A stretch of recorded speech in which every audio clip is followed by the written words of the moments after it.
What's up, people? Welcome to my full power e-mountain bike shootout. Today we've got the Santa Cruz Vala, but before we get into the bike, gotta thank the sponsors, Marin Service Course, ENVE, Schwalbe, and Form Saddles. We've got Pete here, the owner of Marin Service Course. What are we working with? So here we've got the Santa Cruz Vala. We've done push suspension, a little bit longer stroke. I think we're getting about 160 travel in the back, 170 in the front, mullet with the new Bosch CX motor. And we're finishing up our last ride on the bike right now, and then we'll head back to the shop and break it down for you guys.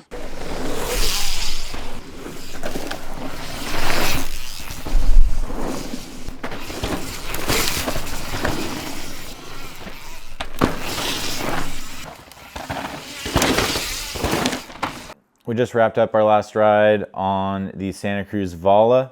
Yeah, this thing kind of stands out from the rest of the bikes on the test.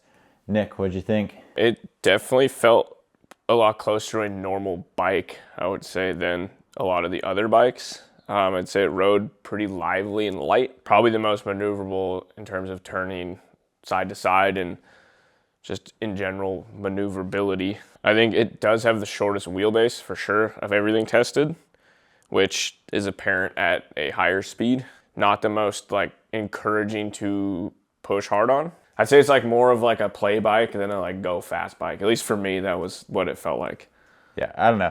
I'd say like if you ride it on its own, it doesn't feel like it's got a ceiling that's like too low or that it's necessarily sketchy at speed. I mean, it's light in comparison to the other bikes, but you know, we weighted at 51 pounds.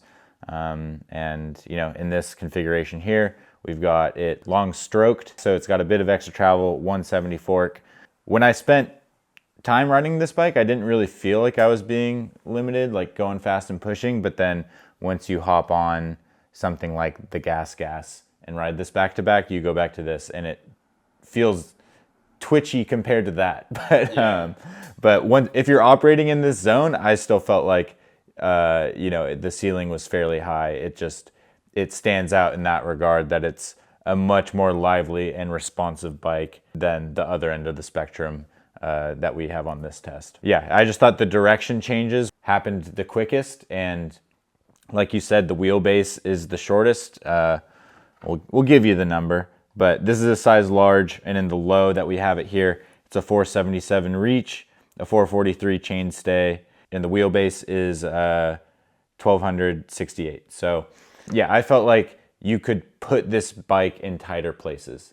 And there were certain sections that I felt like I hit the best on this bike, just because I think it fit better in some areas. Yeah, I would agree with that. Like for me, at least, it was pretty easy to place, on the trail. Yeah. Being that it's, you know, a pretty good bit shorter than everything else. Like it's easier to fit between trail features.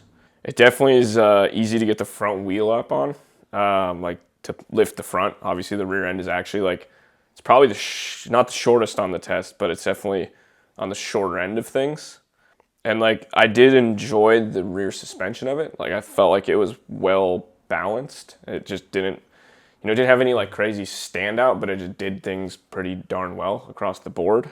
Yeah, I feel like the handling of the bike, you had to be maybe a little bit further over the front, but not nearly as, it wasn't as big of a thing as I felt on the pivot. I felt like the handling of this bike was fairly easy mannered, kind of slightly biased towards a responsive handling characteristic. And like you said, the bike felt really good when you had to place it somewhere. When you're kind of like picking up the bike and putting it somewhere on the track, like that's where this bike I think is probably the best out of all of them.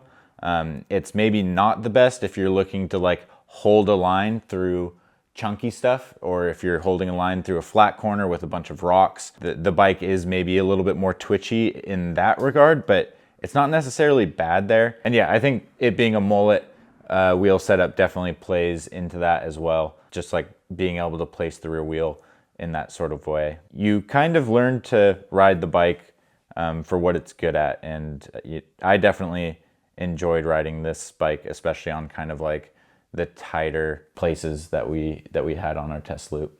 Yeah, no, I think its ability to wiggle around obstacles then run over might be a definite standout. Like didn't strike me as a bike that you just want to like smash into stuff on. Like it isn't. At least for me, I wasn't, wowed by its, just run stuff over. That's just like not what at least not what I feel like it was for. Its nature of popping over and being accurate really, to me, stood out. What'd you feel from like a chassis flex standpoint?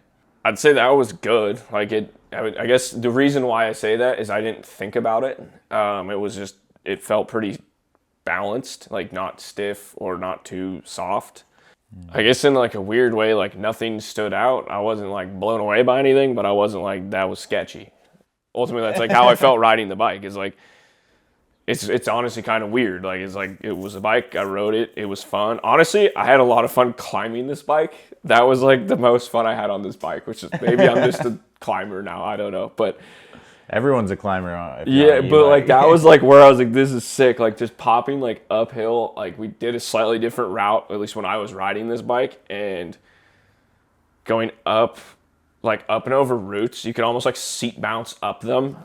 And it was fun. Like that was like the most fun I had on this bike was like the uphill climbing. And like the new Gen 5 Bosch motor is, my personal bike has the Gen 4 and like the new one is substantially better. It feels kind of close to what the race motor does, like not quite, but it does have it feels better for sure. It has a little bit more power and all around better. Yeah, on the way down I wasn't like blown away, but it wasn't like anything weird or bad happened. Yeah, I feel like this bike doesn't have like a massive amount of front end grip, but it's also not like, it's not something I really had to think about.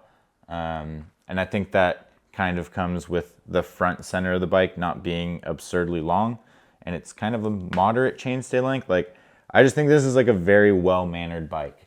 Kind of like you said, it doesn't blow you away. It's just like really easy to get along with, and in the landscape of a lot of other e-bikes out right now, it falls in a really like light and well put together package. The bike feels solid. Yeah. And I think a lot of people looking to get on a full power e-bike that wants something that still has like a lot of response and translates the energy you put into the bike well to the trail and to get the bike off the ground. I don't know, this could be, I see this being a great option for a lot of people who are looking for that type of handling characteristic in a full power platform. Yeah, I think one thing that I am a little, I guess, confused by is that they spec it with a 600 watt hour battery. And I understand you can get a range extender for it. It's not an inexpensive bike, and to not put a bigger battery on it is a little bit, I don't understand I mean, I guess you're trying to save weight, but having an extra 200 watts of range and ride time, I think is, at least for me, it would be a worthwhile trade-off. And the bike's already light to begin with, so I guess worth noting, this bike does have some Trick Stuff Maxima brakes on it. Yeah. In its first rendition, like with the push fork and stuff, this is probably the most expensive bike I've ever ridden in my life. It was pretty wild. Yeah. Those brakes, for anyone wondering, I'd say they 100% live up to the hype. They were insane. Like the power and modulation combination is unlike anything I've ridden. So that was a pretty crazy experience. Yeah, it didn't really take long to figure out either. It's not like you had to like ride them for 3 laps. It was just like you do 1 lap and you're like, yeah, these brakes are insane. I don't know. There's not a ton to really dive into because I feel like it was fairly good across the board. It stands out in some ways being a little bit lighter and lively. Yeah, like I'd say of the bikes on the test, it's close to the Pivot. To me, that was like a comparison. I think this one is more like, I prefer the suspension feel on this bike for sure.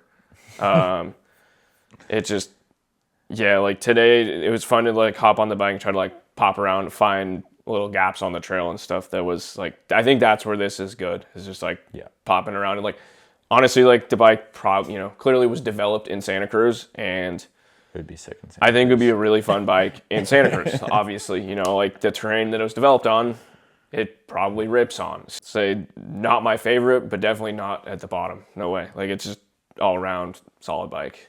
Yeah, and if we're making the pivot comparison, I mean, the big difference from a fit standpoint is the reach is shorter and the chainstay is like slightly longer, and it results in a bit of a shorter wheelbase, but I'd say it's like the pivot feels like a bit of too big of a bike. This does not. This is absolutely the right size for me. Yeah. It doesn't feel too big at all, and I think that it helps a lot with the bike feeling a little bit more balanced. For me, like, yeah, like the fit was good for sure. Like you wouldn't size down on this bike. No, I mean, on that topic, the balance of the medium, if you scaled that to this, it would be phenomenal. I mean, yeah, like you wouldn't be surprised to have us both say like we think it would be better with a longer stay. Yeah, but it's being what it is, it's still good. Yeah, like for me, my preference, like grow the chainstay. It's been said a bajillion times between the two of us on this, but like it really would ring true. Like it's like if it had essentially the medium Vala has the same ratio as like what the Mondraker has. So if you just scaled this to that, it'd be amazing. Like it'd be like I honestly then it would be like, man, I would love to go rip the bike, but it's like in the direction away from what I prefer. So I'm just not like, it wouldn't be the first bike, if I had to ride all these bikes again, it wouldn't be the first bike I would grab.